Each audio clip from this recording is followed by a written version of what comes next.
Aming Panginoong Diyos, kami po ay nagpupuri sa inyong pangalan sa gabing ito.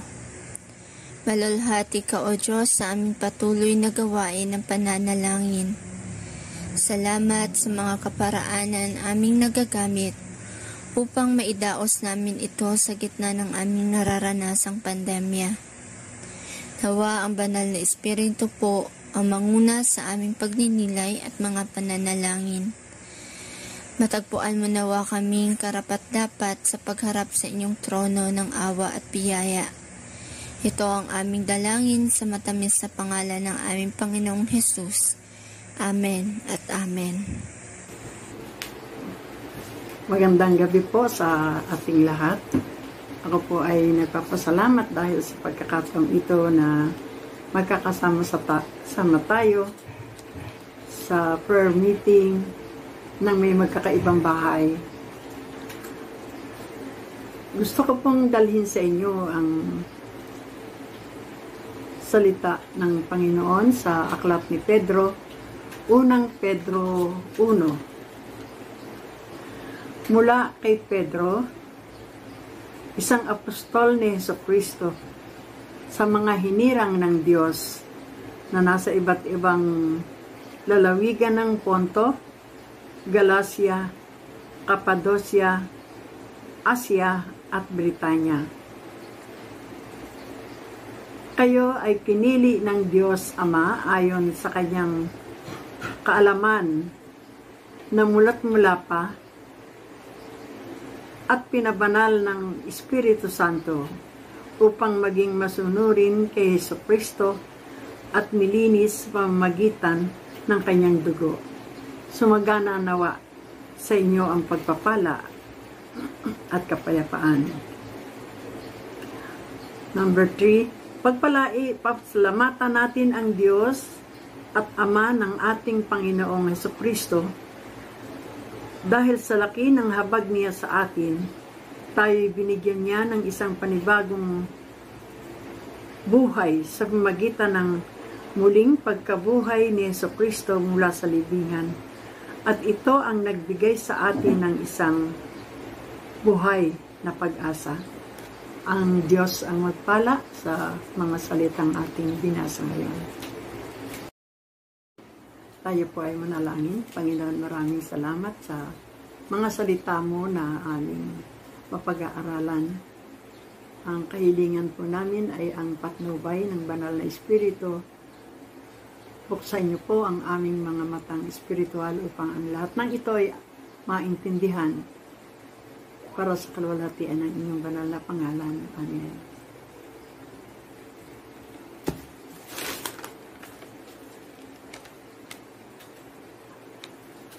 Ang ating pong pag-aaralan ngayon ay ang aklat ni Apostol Pedro. 1 Peter 1, 1-3. At akin pong bibigyan ito ng isang pamagat na buhay na pag-asa. Sa unang Pedro 1, si Pedro na isa sa 12 alagad ang unang kumilala na si Jesus ang Mesiyas, ang anak ng Diyos. Siya ay pinaka-aggressive sa lahat ng apostol. Siya ay binigyan ng special leadership role ng ating Panginoon. Kahit na pa nagkaroon ng isang pangyayari na ipinagkanulo niya ang kanyang Panginoon ng 3 beses, magkaganon man, nagsisi siya. At ito ay sapat para sa ating Panginoon. Sa unang talata, ito ay naka-address sa mga Hudyo na pinag-uusig ang kanilang pananampalataya. Ang pag-uusig sa kanila ay hindi nakapigil sa pagpapalaganap ng salita ng Diyos. At ito ay kahit anong mangyari sa kanila ay patuloy na naglilingkod sila sa pagitan ng pagpapahayag ng salita ng Diyos. Sa verse 2, babasahin natin. Kayo'y pinili ng Diyos Ama ayon sa kanyang kaalaman, sa mulat-mula pa ay pinabanal ng Espiritu Santo upang maging masunurin kay Jesucristo at nilinis sa pamamagitan ng kanyang dugo. Sumainyo nawa, sumagana nawa sa inyo ang pagpapala at kapayapaan. Ipinakita ni Pedro na tayo ay pinili at inihalal ng Diyos. Ito ay sa Efeso 1:4. Atin pong babasahin ito para siguradong meron tayong mga katunayan galing sa banal na kasulatan. Ang sabi rito, bago pa likhain ang sanlibutan, pinili niya tayo upang maging kanya sa pamamagitan ng ating pakikipag-isa kay Kristo, upang tayo'y kanyang maging banal at walang kapintasan sa harap niya. Dahil sa pag-ibig ng Diyos, tayo kanyang pinili upang maging anak niya sa pamamagitan ni Jesucristo.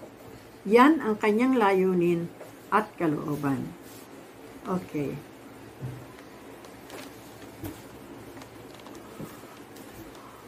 Sa matandang tipan, alam natin na ang mga Hudyo ang piniling bansa ng Diyos, piniling bayan ng Diyos. Sila yung mga Israelita. Pero pagdating sa banal na kasulatan, ay ipinakita na tayong mga tumanggap sa Kanya bilang Panginoon at tagapagligtas ang pinili at hinirang ng Diyos. We are chosen by God. Gaano man katindi ang mga pinagdaanan o pinagdaraanan na pagsubok ay hindi maniniwala ang katibayang tayo'y mga anak ng Diyos. Dahil sa Panginoong Hesus, ang Panginoong Hesus ay namatay at nabuhay para sa atin. Babasahin ko po sa Roma 5:6 hanggang 10. Roma 5, sapagkat noong tayo'y mahihina pa, namatay si Jesus sa takdang panahon para sa mga makasalanan. Mahirap mangyaring ialay ni naman ang kanyang buhay alang-alang sa isang taong matuwid. Kahit na maaaring may mga has na gumawa nito alang-alang sa taong mabuti. Ngunit ipinadama ng Diyos ang kanyang pag-ibig sa atin nang mamatay si Kristo para sa atin noong tayo'y makasalanan pa. Kaya sa pamamagitan ng kanyang dugo, tayo ngayon ay napawalang sala at tiyak na maliligtas tayo sa puot ng Diyos.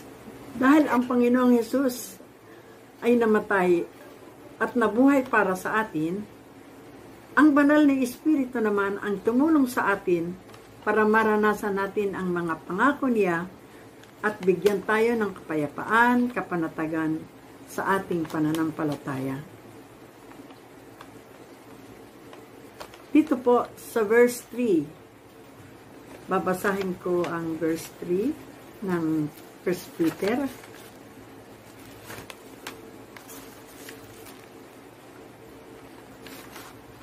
Pasalamatan natin ang Diyos at Ama ng ating Panginoong Hesukristo dahil sa laki ng habag niya sa atin, tayo binigyan niya ng isang panibagong buhay sa pamamagitan ng muling pagkabuhay ni Hesukristo mula sa libingan.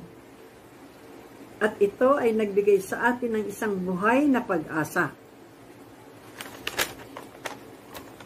Tayo po ay ini-encourage ni Pablo na pasalamatan ng Diyos at Ama ng ating Panginoong Hesus sa pagbibigay sa atin ng isang buhay na pag-asa sa pamagitan ng pagkabuhay na muli ng ating Panginoong Hesus. Ano ang ibig sabihin ng buhay na pag-asa? Halimbawa po ngayon sa panahon natin, nalalaman natin at naranasin ang isang pandaigdigang pandemya.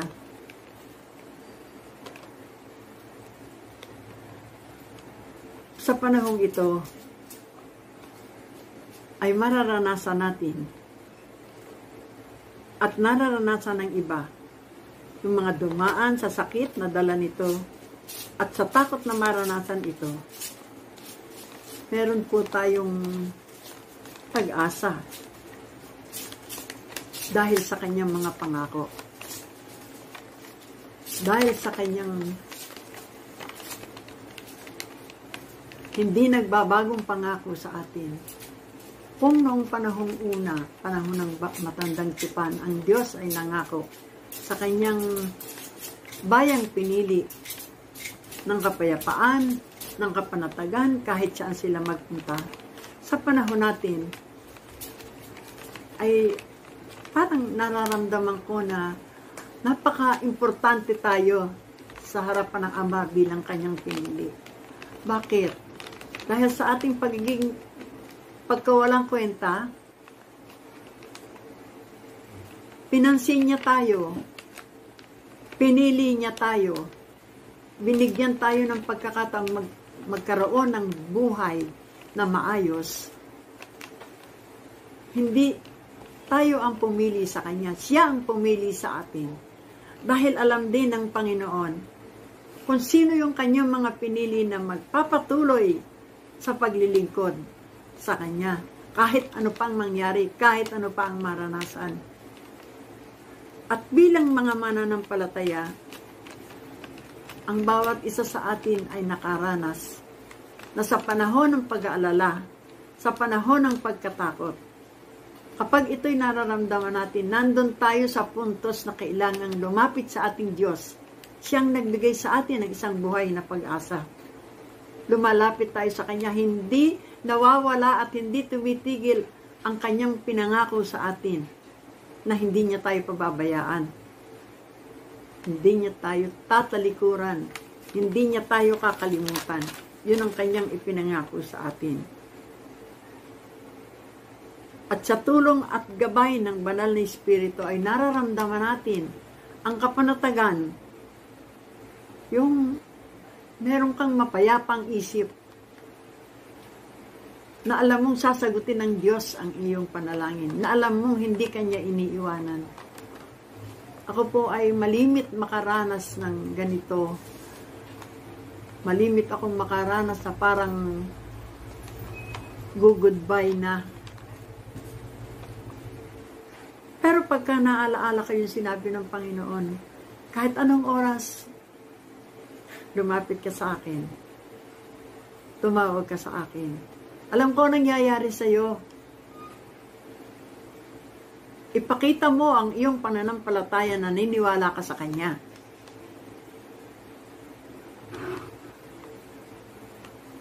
Yung mga panahon po na tayo ay nandoon sa lugar na crisis, parang gusto nating humingi ng tulong ng panalangin sa iba. Maganda yon. Ngunit ang tinitingnan ng Panginoon, gaano kalaki ang iyong pananampalataya sa akin. Gusto mong ikay aking pagalingin, gusto mo ikay aking tulungan, gusto mo ikay sagapin sa iyong malalalim na problema. Nandun po yung ating test.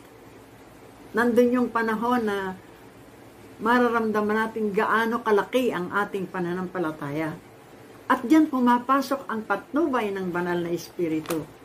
Siya yung nagbibigay ng kapanatagan. Siya yung nagbibigay ng kapayapaan. Okay ka lang. Relax ka lang. Tinutulungan ka ng iyong ama. Tinutulungan ka ng tatay mo na nasa langit. Siya yun eh. Siya yung ating Panginoon eh. Siya yung ating ama. At isang napakagandang bagay na isipin. Imaginein mo, kahit nandyan ka sa pinakamataas sa katayuan, magpasalamat ka kung ikay Kristiyano, na ikaw ay binigyan ng Panginoon ng pagkakataon na maging kanyang anak. Ang pagiging anak ng Diyos po ay hindi lamang bilang isa kang lumaki kang UCCP. Hindi po. Ang sinasabi kong pagiging anak ng Diyos ay magkakaroon ka ng personal relasyon sa Kanya. Na isang araw ay nagkaroon ka ng pagkakataong sabihin, Panginoon, patawarin mo ako sa aking kasalanan. Tinatanggap kita sa aking puso bilang aking tagapagligtas. At simula ngayon ay ikaw na ang bahala sa aking buhay. Na ako'y humahawak sa iyong mga pangako. Alam nyo, pag ako'y nanghihina, balik ako sa Biblia. Tinitingnan ko na kung nandun pa yung pangako ng Diyos sa akin. Sapagkat yun po ang hindi nawawala. Kailangan maramdaman natin kung ano yung talagang katayuan natin bilang Kristiyano.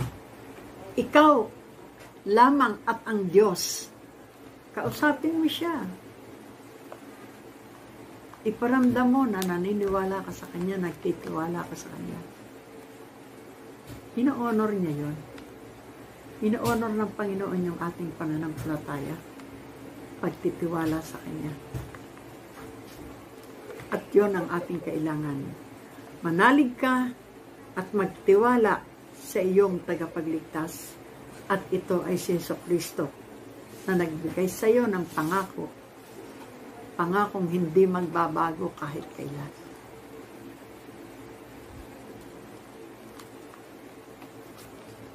Maraming salamat po. Dumako tayo sa ating sama-samang pananalangin. Ating dalhin sa Diyos ang ating mga pasasalamat.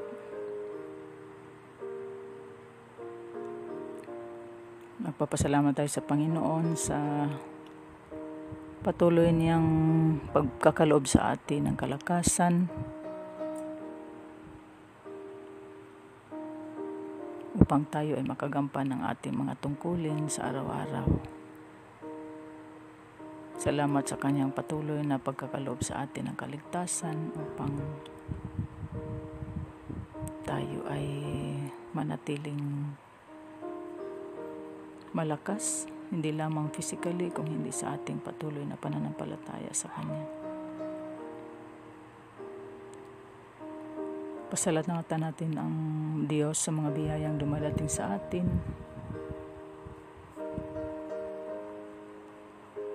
Sa iba't ibang anyo, biyaya ng material, biyaya ng spiritual, biyaya ng mga taong nagmamahal sa atin, biyaya ng mga taong patuloy na nagbibigay sa atin ng kapanatagan at lakas upang patuloy na maranasan ang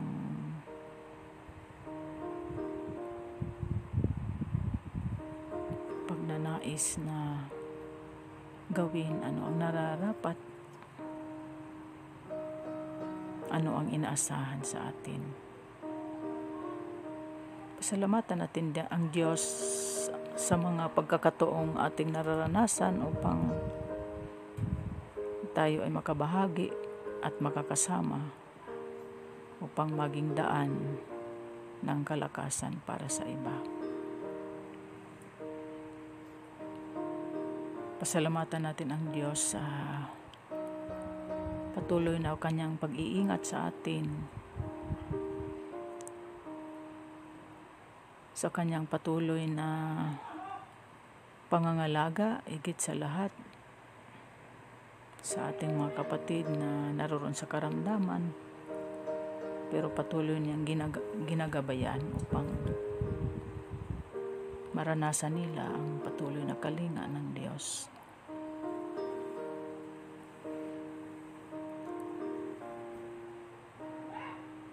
Ating pasalamatan ang Panginoon sa natatapos nating mga gawain.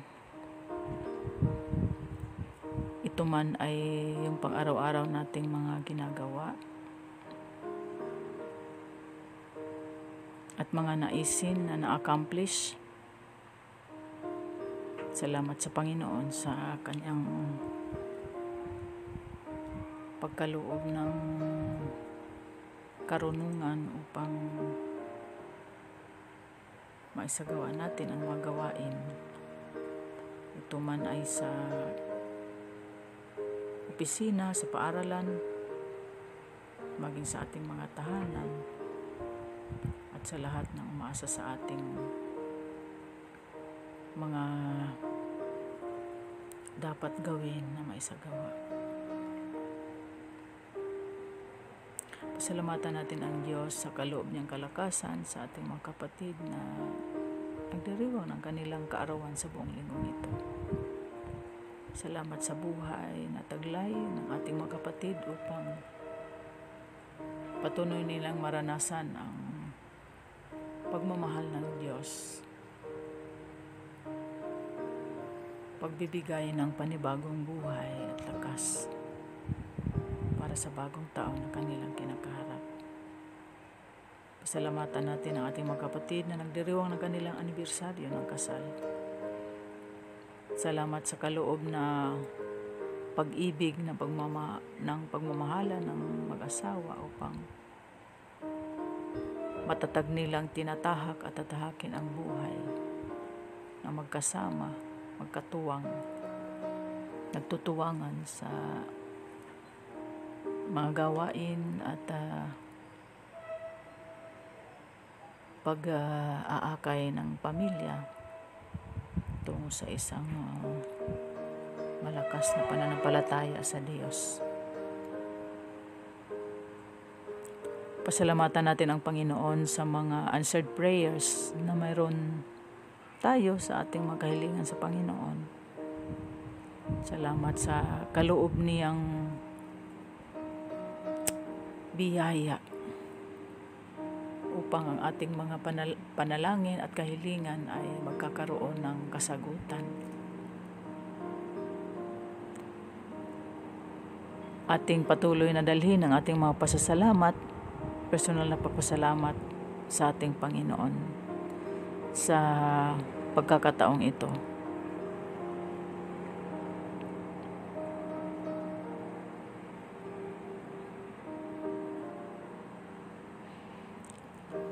Ngayon po ay dumako tayo sa ating panalangin.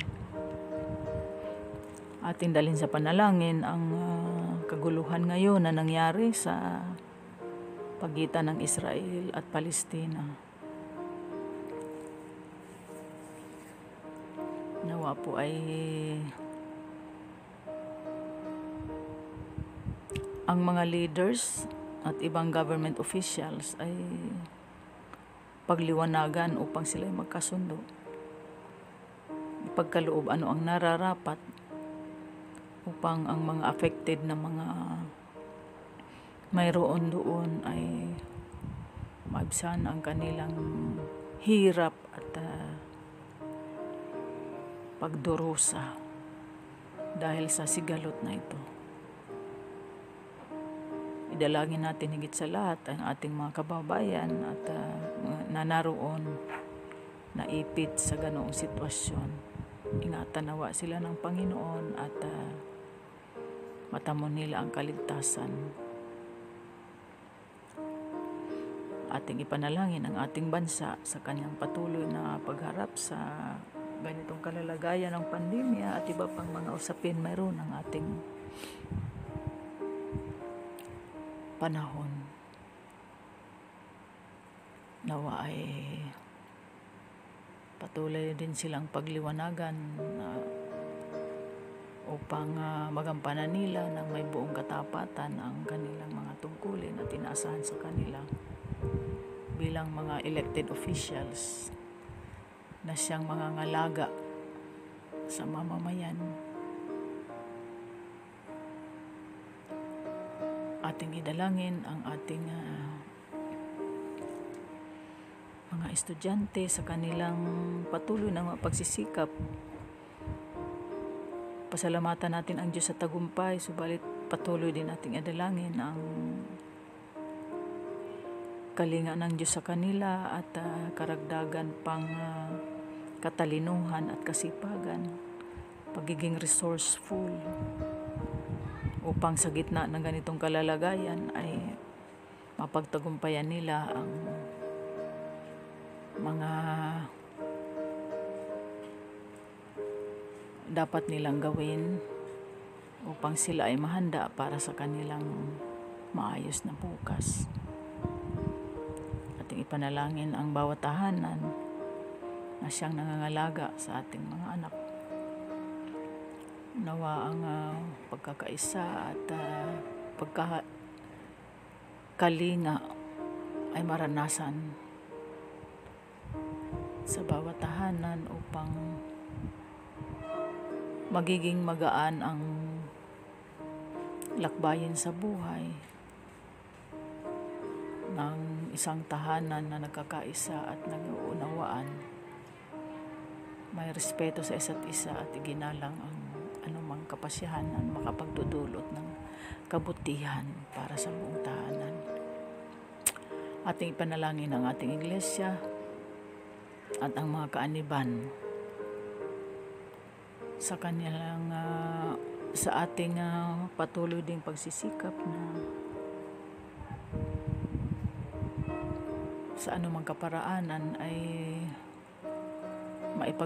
maidulot ang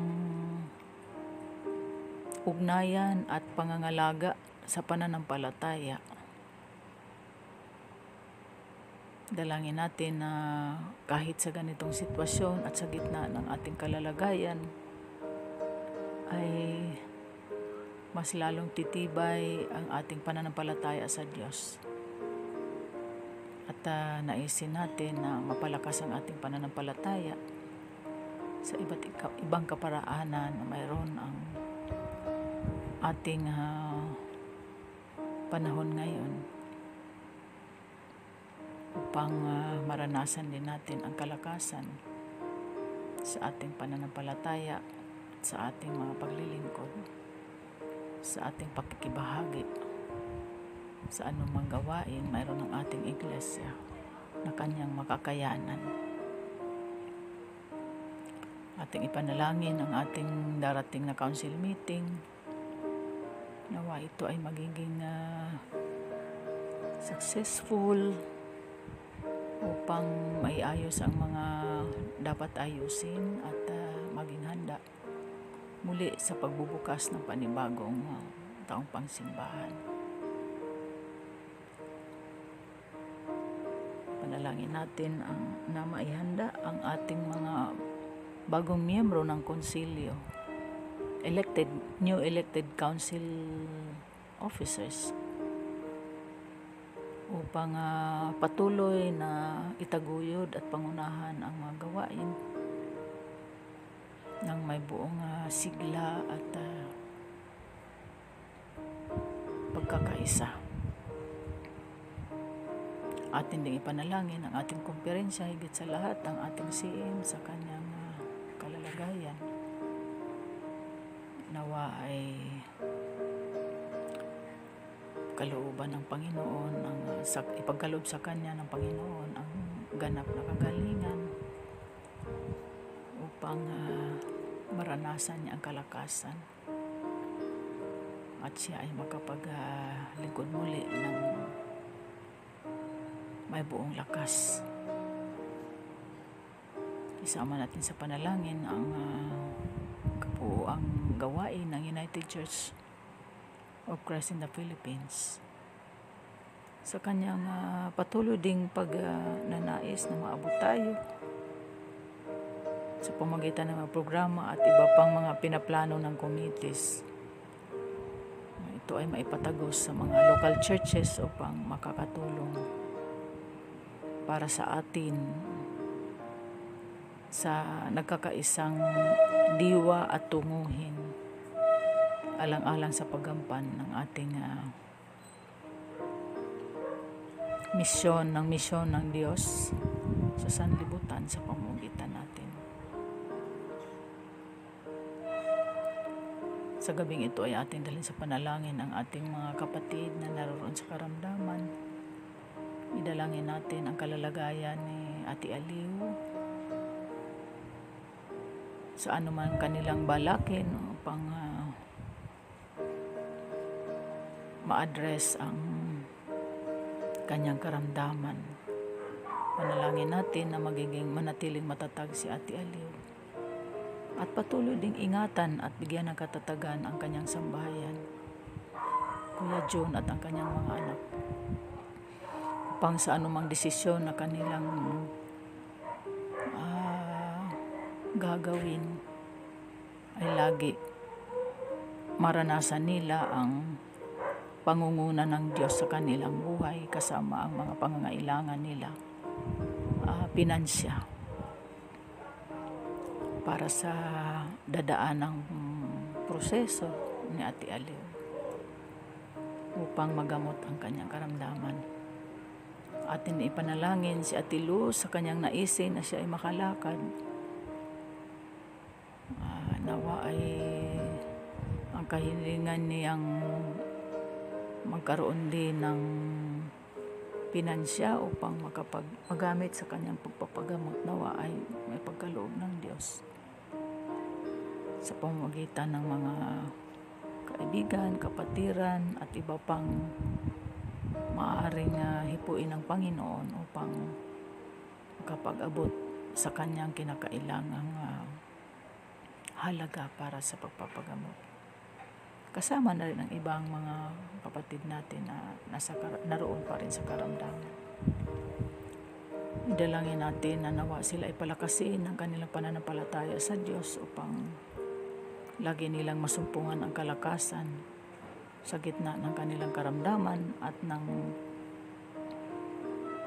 ang kanilang inaasam ay magkakaroon ng kaganapan sa mga pagkakataon na sila ay muli mapanag-uli ang kanilang lakas.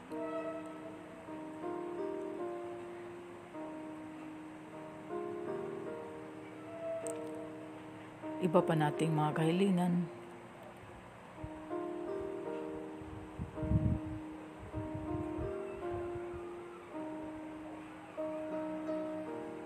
sa pangalan ni Jesus. Amen.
Tayo po'y manalangin.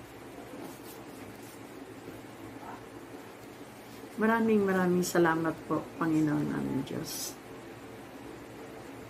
Dahil sa ating Panginoong Yesus na iyong ibinigay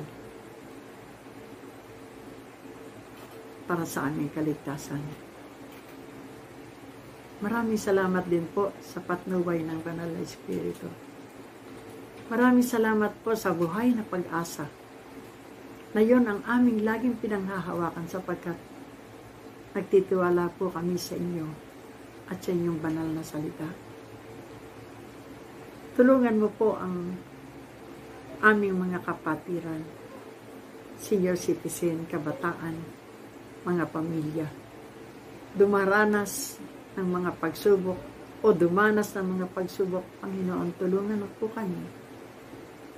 Ibalik sa inyo ang pasasalamat sa inyong kabutihan sa amin, sa inyong dakilang pag-ibig na ibinigay sa amin. Salamat sapagkat pinili po ninyo kami sa kabila ng aming kawalang kwentang tao. Salamat sapagkat napakabuti niyo po sa amin. Ito pong bagay na ito isang malaking kaligayahan sa aming mga puso. Proud kami dahil pinili mo po kami bilang inyong anak. Thank you, Lord God. Maraming salamat po sa banal na pangalan ng Panginoon Hesus. Amen.